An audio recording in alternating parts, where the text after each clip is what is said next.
Hello everyone, कैसे हैं आप सभी। तो आप सभी के बहुत सारे कमेंट्स आए कि सर हाई कोर्ट का जो वैकेंसी आया हुआ है स्टेनोग्राफर पोस्ट के लिए उसका सिलेबस क्या है, एग्जाम डेट कब तक होने की संभावना है, एग्जाम का पैटर्न क्या रहने वाला है, कौन कौन से सब्जेक्ट से सवाल पूछे जाएंगे। बहुत सारे कमेंट आए है ना।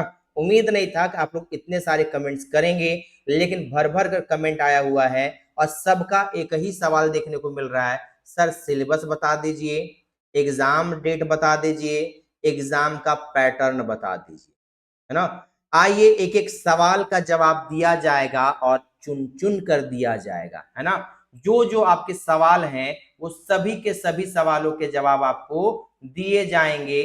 क्या क्या आपके सवाल हैं, तो सबसे पहले सर ये कहाँ का वैकेंसी है, तो आपका जवाब होगा सर ये वैकेंसी है बिहार का Patna high court. Patna high court का पोस्ट क्या है सर, स्टेनोग्राफर के लिए। टोटल नंबर ऑफ वैकेंसी कितनी है सर, 111। कितना है, 111, जिसमें 68 सीट जो है रेगुलर है और 43 सीट बैकलॉग है। यानी कि सर बहुत कम सीट में भी सीटें इसकी खाली रह जाती है। यानी तैयारी आपकी इसमें जबरदस्त होनी चाहिए, जबरदस्ती नहीं, जबरदस्त होना चाहिए। फॉर्म भरने का जो डेट है वो आज से ही शुरू हो चुका है। 21/8/2025 से आप फॉर्म फिल कर सकते हैं। ऑफिशियल लिंक एक्टिव हो चुका है। लास्ट डेट की बात करें तो 19/9/2025, यानी आप देख रहे हैं लगभग 30 दिन के आसपास आपको फॉर्म भरने का मौका, 29-30 दिन आपको दिया जा रहा है, तो बहुत दिन है, काफी है। लास्ट पेमेंट करने का डेट आपको दिया गया है कौन सा सर, 21/9, यानी कि कुल मिला के आप देखें तो एक महीना आपके पास पूरा पूरा समय है इस फॉर्म को भरने के लिए। अब सवाल है सर एग्जाम डेट कब होगा, एग्जाम इसका कब होगा, किस डेट में इसका पेपर होने वाला है, ये भी बता दीजिए। तो एग्जाम डेट यहाँ पे खुद कहा गया है कि बाद में बताएंगे, है ना। अभी मन नहीं है बताने का, बाद में बताएंगे। तो आप एक्सपेक्टेड मान के चलिए सर कि ये इलेक्शन के आसपास में ही आपका इलेक्शन, उम्मीद है कि नवंबर दिसंबर में आपका ये, दिसंबर मान के चलिए ये पेपर आपका हो जाएगा, है ना। दिसंबर में आपका पेपर होने की पूरी पूरी संभावना, नवंबर से दिसंबर, है ना। चलिए, अब ये कौन सा ग्रेड लेवल का है सर, तो ये आपका पोस्ट जो है ग्रुप सी लेवल का है। किस लेवल का है, ग्रुप सी लेवल का है। ठीक है, पे लेवल की बात करें तो फोर्थ पे लेवल का ये आपका वैकेंसी रहने वाला है। ओके, उसके अलावा अगर आप देखें तो सर जनरल कैटेगरी के लिए 31 वैकेंसी है, बैकलॉग में एक सीट खाली रह गया था। ईडब्ल्यूएस के लिए 6 सीट है, बैकलॉग में आपका 6 सीट खाली, 0 खाली था, है ना। पीसी के लिए क्या है सर, 8 सीट, बैकलॉग में 7 खाली था। उसके बाद आपका क्या है, ईबीसी के लिए 12 सीट है और बैकलॉग में 14 सीट खाली था। एससी के लिए अभी 11 सीट दिया गया और 19 सीट बैकलॉग में खाली रह गया था, सोच लीजिए। और एससी के लिए केवल बैकलॉग का 2 सीट खाली है, उसके लिए कोई सीट यहाँ पे नहीं रखा गया है। क्लियर है, चलो भाई। अब सवाल आता है कि सर इस फॉर्म को भर कौन सकता है ना। कौन कौन इस फॉर्म को भर सकते हैं, कौन कौन भर सकते हैं। तो सीधा कहा गया है और सिटीजन ऑफ इंडिया, भारत का है, बिहार का फॉर्म, पटना हाई कोर्ट का, लेकिन भारत का कोई भी नागरिक इस फॉर्म को भर सकता है ना। कोई भी व्यक्ति भारत का जो नागरिकता जिसको मिल चुका है वो इस फॉर्म को भर सकता है। क्वालिफिकेशन क्या है सर, 12th पास आउट होना चाहिए। आपके 12th पास आउट के साथ 18 साल से लेकर 37 साल का एज आप यहाँ पे होनी चाहिए। ठीक है, ये दो चीजें आपको यहाँ पे बस मिला लेना है। अगर इसमें आप फुलफिल हैं, आप आराम से फॉर्म भर सकते। ठीक, बाकी और कुछ कुछ कंडीशन दिए गए हैं वो आप देख लीजिएगा यहाँ पे, है ना। एज जो काउंट किया जाएगा वो आपका 1/1/7 से क्या होना चाहिए, बाद का नहीं होना चाहिए। अगर आप 2008, 2009, 2010 के हैं तो फिर आप फॉर्म भरने के लिए यहाँ पे थोड़ी एलिजिबिलिटी आपकी क्या हो जाएगी, कम हो जाएगी। ठीक है, चलो आगे देख लेते हैं और क्या खास बात आपको पता होना चाहिए। क्या क्या पता होना चाहिए, मिनिमम क्वालिफिकेशन की बात करें तो sir intermediate 12th pass out आपका होना चाहिए। सर्टिफिकेट ऑफ, ध्यान दीजिएगा, certificate of shorthand and English typing from recognised institute, है ना, यानी शॉर्ट हैंड का भी आपके पास टाइपिंग का शॉर्ट हैंड का भी सर्टिफिकेट होना चाहिए और इंग्लिश टाइपिंग का भी आपके पास सर्टिफिकेट होना चाहिए। साथ ही साथ आपके पास डिप्लोमा सर्टिफिकेट होना चाहिए, at least 6 month course of computer application यानी डीसीए का सर्टिफिकेट आपके पास होना चाहिए। क्या क्या सर्टिफिकेट? इंग्लिश शॉर्ट हैंड का, इंग्लिश टाइपिंग का और 6 मंथ का कंप्यूटर कोर्स का सर्टिफिकेट आपके पास होना चाहिए। ठीक है। Minimum speed of 80 words per minute in English shorthand and minimum speed of 40 words per minute in English typing, है ना, यानी शॉर्ट हैंड का स्पीड कितना होना चाहिए? 80 वर्ड पर मिनट और टाइपिंग का कितना होना चाहिए सर? तो 40 वर्ड पर मिनट। सर्टिफिकेट 3 चाहिए, कौन कौन? इंग्लिश शॉर्ट हैंड का, इंग्लिश टाइपिंग का और डीसीए का। ठीक है, ये 3 सर्टिफिकेट आपके पास हैं, तभी आप इस फॉर्म को भरेंगे, अदरवाइज आपको भरने का कोई जरूरत ना। चल आगे देख लेते हैं। सबसे बड़ा सवाल कि सर इसका सिलेबस क्या रहने वाला है ना, यानी क्या पढ़ना है, कितना पढ़ना है, एग्जाम का पैटर्न क्या रहने वाला है। तो मोड ऑफ सिलेक्शन की अगर हम लोग बात करें, सबसे पहले आपका रिटन टेस्ट होगा और ये रिटन टेस्ट जो है वो 3 पार्ट में बटा हुआ है। कितने पार्ट में है?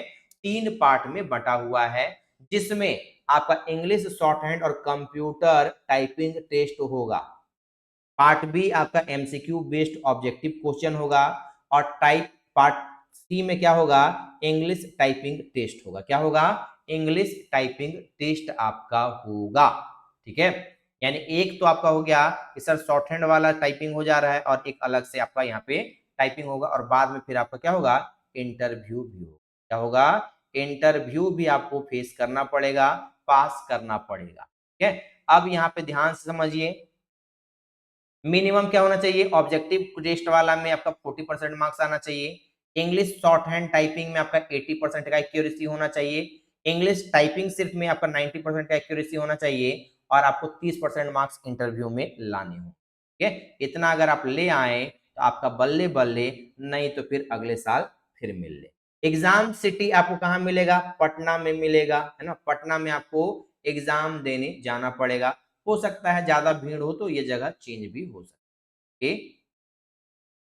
चलिए, अब सवाल आता है सर कि ये सिलेबस में किस पेपर का कितना वेटेज रहेगा, है ना, कौन से पेपर से कितने सवाल पूछे जाएंगे। आइए उसको थोड़ा सा हम लोग देख लेते हैं, जान लेते हैं, समझ लेते हैं ना। चलिए, एग्जाम पैटर्न की अगर हम बात करते हैं तो यहाँ पे ध्यान देगा, the stenographer recruitment examination shall be conducted in 2 stage, पहला रिटन और दूसरा interview. The scheme of examination shall be as follow, है ना। पार्ट ए क्या है? तो English shorthand and computer typing test. क्या होगा पार्ट ए में? इंग्लिश शॉर्ट हैंड होगा और कंप्यूटर टाइपिंग टेस्ट आपका होने वाला है। यहाँ पे क्या होगा?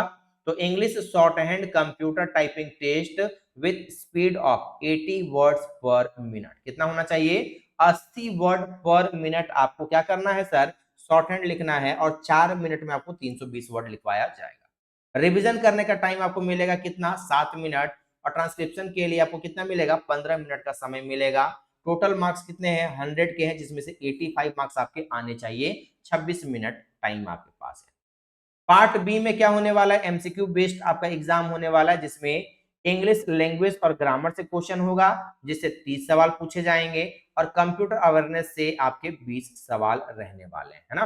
30 सवाल आपके इंग्लिश और 20 सवाल आपके कंप्यूटर, यानी 50 सवाल, जिसके लिए आपको 30 मिनट का समय दिया जाएगा। कितना समय दिया जाएगा?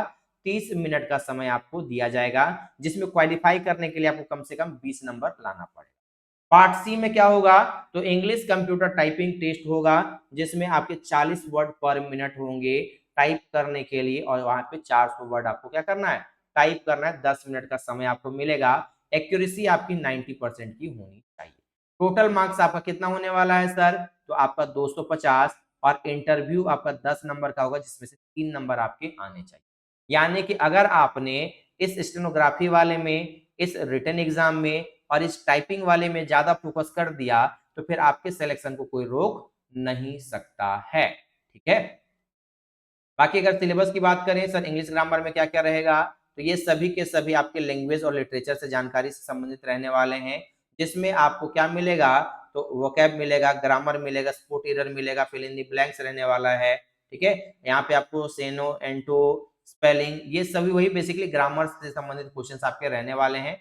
और कंप्यूटर अवेयरनेस की अगर हम लोग बात करते हैं तो यहाँ पे कंप्यूटर में आप डेली काम करने के लिए जो बेसिक जानकारी चाहिए वो सारी की सारी चीजें आपको पता होनी चाहिए, जिसमें आपका history of computer, fundamental of computers, ठीक है, कंप्यूटर से संबंधित इंपॉर्टेंट टर्म्स, कंप्यूटर के full forms, basic of hardware software, keyboard shortcut keys, operating system basics, है ना, basic functionalities of MS Office, Word, Excel, PowerPoint का जानकारी होना चाहिए, इंटरनेट का जानकारी होना चाहिए, नेटवर्किंग और सिक्योरिटी टूल्स और वायरस आदि संबंधित जानकारी आपको पता होना चाहिए।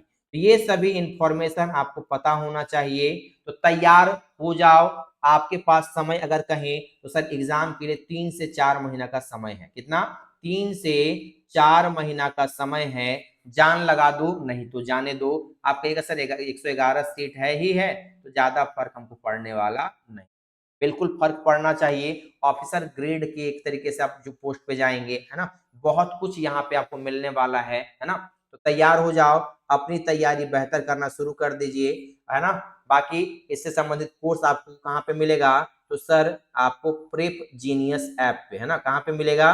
प्रेप जीनियस ऐप पर आपको बिहार हाई कोर्ट यानी पटना हाई कोर्ट का कोर्स जो है कंप्लीट पैकेज, चाहे स्टेनोग्राफी की हो, चाहे आपका इंग्लिश का हो या कंप्यूटर का हो, कंप्लीट पैकेज आपको 1 से 2 दिन में मिल जाएगा, ठीक है। बाकी अधिक जानकारी के लिए ऑफिशियल जो नंबर आपको दिया जा रहा है उस पर आप कॉल कर लीजिए, बाकी पूरी जानकारी वहां से आपको मिल जाएगी, ठीक है। तो ये था आपका डिटेल इंफॉर्मेशन, ठीक है, पटना हाई कोर्ट के रिगार्डिंग। मिलते हैं आपसे अगले सेशन में, तब तक के लिए take care, bye bye and thank you so much everyone. और